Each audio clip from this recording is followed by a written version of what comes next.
লা ইউমিনু আহাদুকুম হাত্তা আকুনা আহাব্বা ইলাইহি মিন ওয়ালিদিহি ওয়া ওয়ালাদিহি ওয়ান নাসি আজমাইন। রাসূল বলেন, তোমরা ততক্ষণ পর্যন্ত মুমিন হতে পারো না, যতক্ষণ পর্যন্ত মুসলমান হতে পারো না, যতক্ষণ পর্যন্ত তোমরা তোমাদের মা থেকে, তোমাদের বাবা থেকে, তোমাদের সন্তান থেকে, তোমাদের স্ত্রী থেকে, তোমাদের সংসার থেকে, তোমাদের পরিবার থেকে, তোমাদের ব্যবসা থেকে, তোমাদের দুনিয়ার যাবতীয় কাজ থেকে রাসূলকে মহব্বত এবং ভালো না বাসো, ততক্ষণ পর্যন্ত তোমরা মুমিন হতে পারো না, ততক্ষণ পর্যন্ত তোমরা মুসলমান হতে পারো না। যখন দেখবা দুনিয়ার তাম জিনিস থেকে, ব্যবসা থেকে, বাণিজ্য থেকে, স্ত্রী থেকে, মা থেকে, সন্তান থেকে, বাবা থেকে, ছেলে থেকে, দুনিয়ার লোভ লালসা থেকে সবচাইতে বেশি পরিমাণ রাসূলকে মহব্বত এবং ভালোবাসতে পারছি, তখনই আমি আপনি পরিপূর্ণ মুমিন, পরিপূর্ণ মুসলমান। কথাকার রাসূলের কথা। তাহলে আমরা বুঝতে পেলাম, আয়াত এবং হাদিস দ্বারা বুঝতে পেলাম, পৃথিবীর মধ্যে সবচাইতে উঁচু জায়গা পাবে আল্লাহ এবং তার রাসূল। আল্লাহ এবং তার রাসূলকে মাইনাস করে অন্য কোন দিকে যাওয়া যাবে? যাওয়া যাবে না। আসেন, আল্লাহ এবং তার রাসূলকে মহব্বত করলে কি পরিমাণ লাভ, কি পরিমাণ ফায়দা, এই বিষয়ে আমি আপনাদের সামনে আলোচনা করব। কি পরিমাণ লাভ এবং ফায়দা পাবেন। রাসূলকে যারা ভালোবাসেন, আজকে তারা দুনিয়ার ভিতরে সবচাইতে দামি হয়ে গেছে। কেমন দামি? তাদের ব্যাপারে স্বয়ং আল্লাহ দুনিয়াতে থাকা অবস্থায় জান্নাতের সার্টিফিকেট দিয়েছে। সুবহানাল্লাহ, কেমন দামি হয়ে গেছে। দুনিয়াতে আছে, কিন্তু তাদের ব্যাপারে বলছেন আবু বকর জান্নাতি, ওসমান জান্নাতি, তালহা জান্নাতি। বিভিন্ন সাহাবায়ে কিরামের ব্যাপারে এরকম ভাবে রাসূল বলছেন অমুকে অমুকে এরা জান্নাতি হয়ে গেছে। আমল করছে দুনিয়াতে, ঠিকানা পাইছে কোথায়?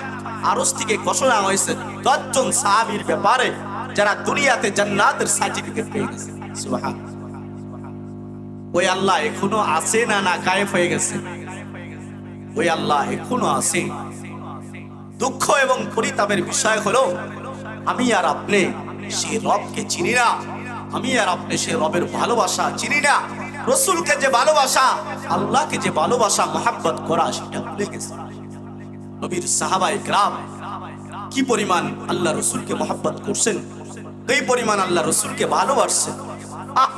নবীর একজন ছোট সাহাবী, 10 থেকে 12 বছর বয়স, নাম ছিল হযরত তালহা। ছোট্ট একটা সাহাবী রাসূলের ভালোবাসায় কেমন আশিক ছিলেন। তালহা একদিন রাসূলের দরবারে চলে গেছেন। রাসূলুল্লাহর আলোচনা শেষের পরে তালহা রাসূলের কাছে জিজ্ঞাসা করলেন, ইয়া রাসূলুল্লাহ, আমি আপনাকে আমার জীবনের চাইতে বেশি পরিমাণ মায়া এবং মহব্বত করি। রাসূল বলেন, মিষ্টি মিষ্টি হাসার বলতেছেন, তাই তোমার জীবনের চাইতে আমাকে বেশি মহব্বত করো, তোমার জীবনের চাইতে আমাকে বেশি ভালোবাসো? হ্যাঁ ইয়া রাসূলুল্লাহ। ওই যে তাকায়া দেখেন, মসজিদে নববীর দরজার কাছে আমার বাবা, আমার পিতা বাড়া দাঁড়ায় আছে, আমার পিতা বাড়ার চাইতে আমি আপনাকে বেশি মহব্বত করি। সুবহানাল্লাহ। সাহাবী কত বছর? 10 বছর 12 বছর একজন বয়সী সাহাবী। ইয়া রাসূলুল্লাহ, আমার কি পরীক্ষা নিতে চান? আমি যে আমার বাবার চাইতে আপনাকে বেশি মহব্বত করি, পরীক্ষা নিতে চান? রাসূল একটু বাজায়া দেখলেন সাহাবী কি পরিমাণ আমাকে মহব্বত করে, ভালোবাসে।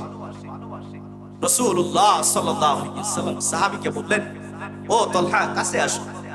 তালহা রাদিয়াল্লাহু তাআলা আনহু রাসূলের একদম কাছাকাছি আসলেন। রাসূল জিজ্ঞাসা করলেন, তালহা, তোমার এই কোমরের ভিতরে এটা কি? তালহা রাদিয়াল্লাহু তাআলা বললেন, ইয়া রাসূলুল্লাহ, আমার কোমরে তো একটা তরবারি। তৎকালীন জামানায় যুদ্ধ বেশি হতো, কাফের বেঈমানের ভিতরে পরস্পর যুদ্ধ হতো বেশি। রাসূল তরবারিটা নিজের হাতে নিলেন। তরবারিটা নিয়ে একবার তরবারির দিকে তাকান, আবার ছোট সাহাবী বারার দিকে একবার তাকান, আবার ছোট সাহাবী তালহার দিকে একবার তাকান, আবার তালহার পিতার দিকে একবার তাকান। তাকাইতে তাকাইতে এক পর্যায়ে রাসূলুল্লাহ সাল্লাল্লাহু আলাইহি ওয়াসাল্লাম ছোট সাহাবী তালহার হাতে ছুরিটা দিয়ে দিলেন।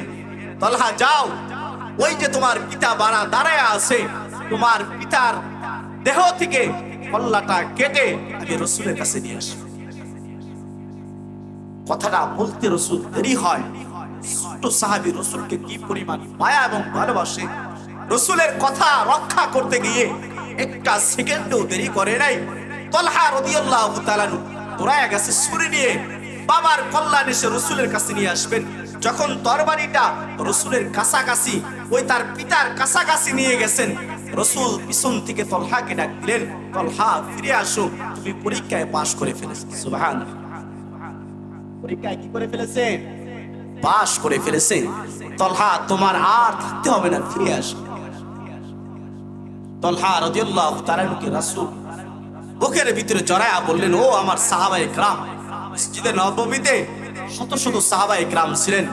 সমস্ত সাহাবায়ে কেরামকে বললেন, ও আমার সাহাবায়ে কেরাম শোনো, এই যে আমার তলহা, আমি তলহাকে অনেক মহব্বত করি, ভালোবাসি, তলহাও আমাকে মহব্বত এবং ভালোবাসে।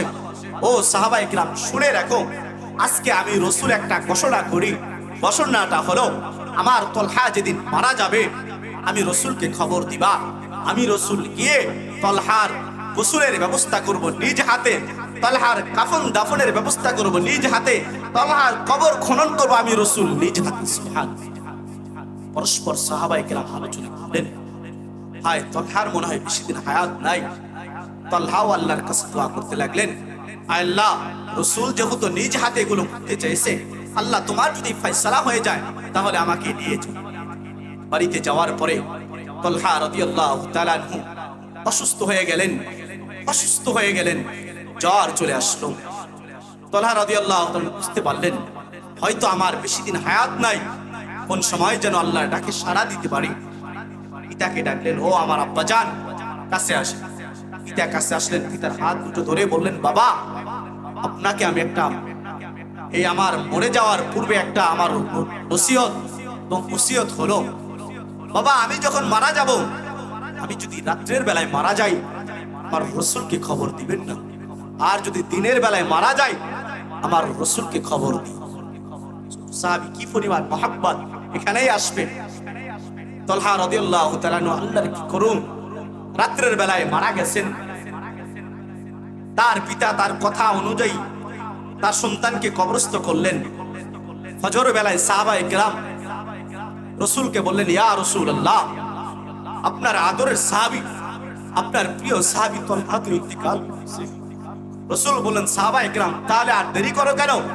দ্রুত চলে যাও তলহার বাড়িতে, কবর খনন করার দরকার, বাসের ব্যবস্থা করা দরকার, তলহার জন্য কাফনের ব্যবস্থা করা দরকার। সাহাবায়ে কেরাম চোখের পানি ফালায়া বলছেন, ইয়া রাসূলুল্লাহ, তলহাকে তো তার পিতা তাকে কবরস্থ করে ফেলেছে, কবর দিয়ে ফেলেছে। রাসূল বলেন, চলো তলহার বাবার বাড়িতে, তলহার বাড়িতে চলো। তার পিতাকে ডাকা হলো, বারাকে, ও বারা, আমি না বলেছিলাম আমি আমার তলহাকে কবরস্থ করতে চাই, তাকে গোসল করাইতে চাই, তাকে জানাজা করাইতে চাই, তাহলে তুমি এটা কি করলে? তলহা রাদিয়াল্লাহু তাআলা বলেন, তার পিতা বলতেছেন, ইয়া রাসূলুল্লাহ, আপনার এই প্রিয় সাহাবী, ছোট সাহাবী মারা যাওয়ার পূর্বেও কি পরিমাণ আপনার মায়া এবং মহব্বত প্রকাশ করেছেন, সেটা যদি আপনি শুনতেন, জানতেন, বলে কি এমন আশ্চর্য ঘটনা। তলহার পিতা বারা বলতেছেন, ইয়া রাসূলুল্লাহ, আপনার প্রিয় আদরের সাহাবী তলহা যখন মারা যাবে, এমন তো অবস্থায় চোখের পানি ফালায়া বলতেছিল, ও পিতা, আমার রসুলকে আমি যদি রাত্রে মারা যাই, রসুলকে রাত্রের বেলায় খবর দিবেন না। কারণ কেননা প্রত্যেকেই জানে, তলহা যেদিন মারা যাবে, ওই দিন তলহার জানাজা করার জন্য রসুল ছুটে আসবে। কাফের বেঈমান হয়ে কথা জানে, এদিকে তো মক্কার ভিতরে, মদিনার ভিতরে রসুলের তো দুশমনের অভাব নাই। এতদিন তো রসুলকে সবাই আল্লাহ আমিন বলে জানতো। যেই দিন থেকে রসুল আমার দিনের দাওয়াত দিতে লাগলো, কালেমার দাওয়াত দিতে লাগলো, ওই দিন থেকে রসুলের কাছের মানুষগুলো রসুলের বড় শত্রু হয়ে গেল, রসুলের বড় শত্রু হয়ে গেল। হে রসুল, তলহা বলতেছিল, আমার রসুল যদি আমাকে রাত্রে দেখার জন্য চলে আসে, আমার রসুল যদি রাত্রে আমাকে দেখার জন্য ছুটে আসে, এই সুযোগে যদি কাফের বেঈমানরা যদি আমার রসুলকে যদি আঘাত করে, আমি তলহা সহ্য করতে পারবো না। দেখেন কি পরিমাণ মায়া মহব্বত, ছোট সাহাবী কিন্তু রসুলের প্রতি কি পরিমাণ দয়া এবং মহাব্বত, কি পরিমাণ ভালোবাসা ছিল। এই জন্য আমাদেরকে রসুলের প্রতি মায়া এবং মহাব্বত অত্যন্ত বেশি করা দরকার। রসুলকে আল্লাহ তাআলা দুনিয়াতে পাঠাইছেন, আল্লাহ বলেন ওয়ামা আরসালনাকা ইল্লা রাহমাতাল লিল আলামিন, আমি আল্লাহ আমার রসুলকে দুনিয়াতে পাঠাইলাম রাহমাতাল লিল আলামিন হিসেবে। কি হিসাবে? রাহমাতাল লিল আলামিন হিসাবে দুনিয়াতে আল্লাহ তাআলা পাঠাইছেন। কেমন একজন নবী, যে নবীর ব্যাপারে আল্লাহ বলেন লাকাদ কানা লাকুম ফি রাসূলিল্লাহি উসওয়াতুন হাসানাহ, এমন একজন নবী তোমাদেরকে দান করলাম যার ভিতরে তোমাদের জন্য রয়েছে উত্তম আদর্শ। সুবহানাল্লাহ। রসুলের ভিতরে আমাদের জন্য কি রয়েছে? উত্তম আদর্শ। কেমন আদর্শ? রসুলের চরিত্র, রসুলের জীবনে যদি পড়ে, অনেক কাফের বেঈমান রসুলের জীবনী, রসুলের আত্মজীবনী পড়ে পড়ে তারা মুসলমান হয়ে গেছে। রসুলকে শুধু দুনিয়ার মানুষ সাহাবায়ে কেরাম যে মহব্বত করছে বিষয়টা এমনও নয়। ওই রসুলকে কি পরিমাণ, রসুল জন্মের থেকে রসুল দুনিয়াতে আসার আগেও রসুলকে পানি পরিমাণ পানি রসুলকে মহব্বত এবং ভালোবাসে। তাই রসুল যখন আম্মা জান আমেনার গর্ভে ছিলেন, আম্মা জান আমেনার গর্ভে ছিলেন রসুল, আমেনা যখন কূপের কাছে গেছেন, কূপ থেকে পানি উঠাবেন, এমন তো অবস্থায় কেমন যেন কূপের পানি আস্তে আস্তে কূপ ভরে গেছে। দুনিয়ার নিজাম হলো তো কূপের পানি অনেক নিচে থাকে, রশি দিয়ে, বালতি দিয়ে, লোটা দিয়ে কূপের ভিতরে ফালায়ার পরে পানি টেনে টেনে বাহির করতে হয় নাকি? কিন্তু আমেনার বেলায় পানি কেমন যেন নিচ থেকে এসে পুরাপুরি কূপের উপরে ভেসে গেছেন। আরবের মহিলাগুলো বলেন, ও বোন আমেনা, তুমি এখানে থাকো, আমরা তোমার পানিটা নিয়ে তোমার বাড়িতে পৌঁছায় যাব। আমেনা, তুমি যদি চলে যাও তাহলে তোমার সাথে তো পানিও তো চলে যাবে। আমেনা থাক। পানি কি পরিমাণ মহব্বত! শুধু পানি যে রসুলকে মহব্বত করছে বিষয়টা এমন না, রসুলকে আগুনও মহব্বত করছে। রসুল যেদিন দুনিয়াতে আগমন করবেন, ওই দিন পারস্যের শত শত বৎসরের অগ্নি জ্বলা, শত শত বছরের আগুন জ্বলা রসুলের জন্মতে, রসুলের জন্ম লগ্নে আগুনকে নিভায়া দিছে। কেমন একজন নবী, কেমন একজন নবী! এই রসুলকে গাছ কি পরিমাণ মায়া করতেন। একদিন রসুল রাস্তা দিয়ে হাঁটতেছেন, এমন তো অবস্থায় ইস্তিনজার একটা প্রয়োজন হয়েছে, হাজত হয়েছে। রসুল গাছগুলোকে ডাকলেন, দালিয়া শাজারা, ও গাছগুলো দ্রুত চলে আসো। বলা হয় রসুল ডাক দিতে দেরি, গাছগুলো জায়গায় থেকে দৌড়ায়া ছিঁড়ে ছিটে এসে রসুলের চতুর্পাশ দিয়ে ঘেরা হয়ে গেছে। সুবহানাল্লাহ। রসুল এবার ইস্তিনজা করলেন, তার হাজত সারলেন। হাজত সারার পরে রসুল আবার বললেন, উখরুজ, চলে যাও। উখরুজ ইলা শাজারা, গাছগুলো কি করে যাও, সরে যাও। এবার গাছগুলো যার যার জায়গায় জায়গায় আপন স্থানে দাঁড়ায় গেছে। সুবহানাল্লাহ। গাছও রসুলকে মহব্বত করছে, ছায়াও, আসমানের ছায়াও রসুলকে মহব্বত করছে। সুবহানাল্লাহ। কেমন একজন নবী! শুধু চিনলাম না আমি আর আপনি, কেমন একজন নবী! রসুল তার চাচার সাথে, আবু লাহাবের সাথে ব্যবসার জন্য সিরিয়ায় গেলেন। প্রথমত রসুলের শরীর একটু খারাপ হয়ে গেল। প্রত্যেকে পরামর্শ করলো তাহলে আমরা একটা বিশ্রাম করি। রসুলের আখলাক তো এমনি সুন্দর, যার ব্যাপারে আল্লাহ বলেছেন লাকাদ কানা লাকুম ফি রাসূলিল্লাহি উসওয়াতুন হাসানাহ, রসুলের ভিতরে রয়েছে উম্মতের জন্য উত্তম আদর্শ এবং চরিত্র। রসুল তার মুরব্বীদেরকে, চাচাদেরকে গাছের ছায়ার নিচে জায়গা করে দিলেন। চাচা আপনি এখানে বসেন, চাচা আপনি এখানে বসেন।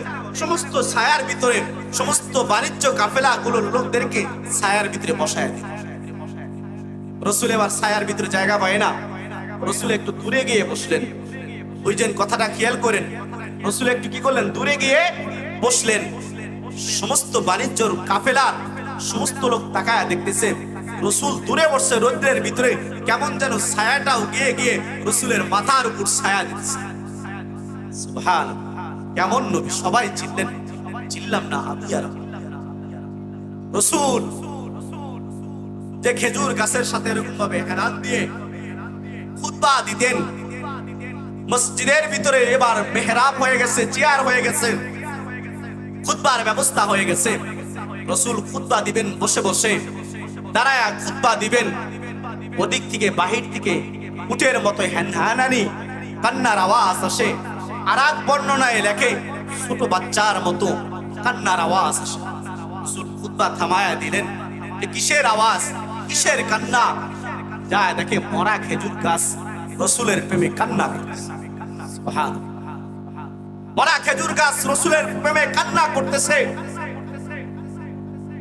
আল্লাহর কাছে মরা খেজুর গাছ দোয়া করলেন, ওগো আসমানের মালিক, আপনি আমার জবান খুলে দেন, আমি আপনার হাবিবের সাথে, আপনার বন্ধুর সাথে একটু প্রেমের মোলাকাত করব, প্রেমের কিছু আলোচনা করব। সুবহানাল্লাহ, মরা খেজুর গাছের জবান খুলে গেল। মরা খেজুর গাছ বলতেছেন, ইয়া রাসূলুল্লাহ, ইয়া হাবিবাল্লাহ, এতদিন তো আপনি আমি মরা খেজুর গাছের সাথে পিঠ লাগায়া হেলান দিয়া দিয়া দিয়া আপনি বয়ান করতেন, খুতবা করতেন। আজকে সাহাবায়ে কিরাম মসজিদের ভিতরে মেহরাব তৈরি করে ফেলেছে, বসার জায়গা করেছে, খুতবা দেওয়ার জন্য জায়গা করেছে। আমি খেজুর গাছের আর প্রয়োজন হয় না, আমি না জানলে আপনাকে আর মনে হয় পাবো না, আপনার ভালোবাসা মনে হয় আর পাবো না। ওরা খেজুর গাছ আল্লাহ রাসূলের সাথে কথা বলতেছে। রাসূল বললেন, ও খেজুর গাছ, তাহলে কাজ করো, তোমার জন্য আমি আল্লাহর কাছে দোয়া করি, তুমি জীবনভর হায়াত পাইবা, জীবনভর হায়াত পাইবা। তোমার ভিতরে ফল আসবে, ফলগুলো মানুষ খাইবে, তুমি রস দিবা, মানুষ খেয়ে খেয়ে তোমার জন্য দোয়া করবে। এরপরে খেজুর গাছ কান্না করতেছেন, কান্না করতেছেন। কেমন কান্না? ছোট বাচ্চার মতো হাউমাউ করে কান্না করতেছেন। রাসূল বুঝাইতেছেন, ও খেজুর গাছ, বুঝছি বুঝছি তোমার বেদনা, তোমার বেদনা আমি বুঝতে পেরেছি। শুনে রাখো খেজুর গাছ, যেই দিন আমি রাসূল জান্নাতে যাব, ওই দিন তুমি খেজুর গাছ আমার সাথে জান্নাতে যাবে। তখন খেজুর গাছ কান্না করছে। এই জন্য মুহতারাম হাজিরিন, আমি আর আপনিও যদি সেই রাসূলকে মহব্বত করতে পারি, সেই রাসূলকে যদি ভালোবাসতে পারি, খোদার কসম, একজন গাছ যদি রাসূলের প্রেমে যদি কান্না করে যদি জান্নাতের সার্টিফিকেট পায়, জান্নাত যদি অর্জন করতে পায়, একজন কূপের পানি যদি রাসূলকে এত পরিমাণ যদি মহব্বত করতে পারে, ছায়া যদি রাসূল